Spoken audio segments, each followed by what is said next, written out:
Hey everyone, I'm chilling out at home and I just wrote a quick blog about how you can, increase your business. And the number one way if you want to increase your turnover is to double your tender conversion rate. I mean, it's absolutely amazing how poor a lot of companies' tender conversion rate is. I mean, a lot of them seem to run between 6 to 10%, and that means you're tendering anything from 10 to 16 contracts in order to just pick up one project. And the lost opportunity, the cost, the waste is just phenomenal. So I've put together a small report, blog, call it what you will, which outlines 5 really tangible, practical things that you can do to increase your tender conversion rate. And I guarantee you, I've used some of these, and the companies that I've mentored or managed have used these, and sometimes we've gotten up to a tender conversion rate of 30%.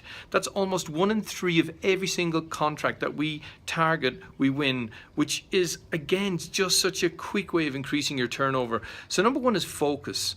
The big mistake I see most companies make is they're not focused about what projects are really critical for their business. What are the absolutely sweet spot contracts that they need to win in order to make superior profits? Because everything that we teach in Construction Profit is about getting a level of focus on the sectors, on the clients, on the projects where you can make above average margins. So when those tenders come into your organization, a big red siren should start firing, and all hands to deck to make sure that that tender is absolutely number 1 priority in the business. So, kick it off properly with a tender kickoff meeting, get all of the resources, get all of the specialists in, and really give it everything.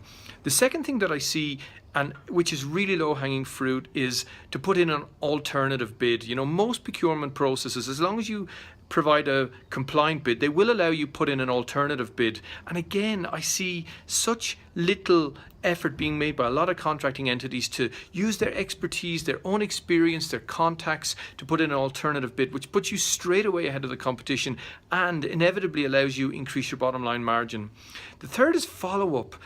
So often I see, the tender department is like this production line. It's churning out bid after bid after bid, but it's rarely stopping to kind of chase up the project and see where have we actually stood on this? Like, how can we really try and get this across the line in terms of negotiation? So there's a couple of other tactics in the blog. I want you to just spend 10 minutes reading it, because just implementing one of these and improving, if you're running at a 6% tender conversion rate to a 10 or a 10 to a 14, that's a game changer in your business. So I hope you enjoyed. Look forward to catching up with you next week again. I'm coming to you again from a beautiful balmy even here in Joburg. It's just sun is setting down over the golf course here. So look forward to talking to you next Friday. Cheers.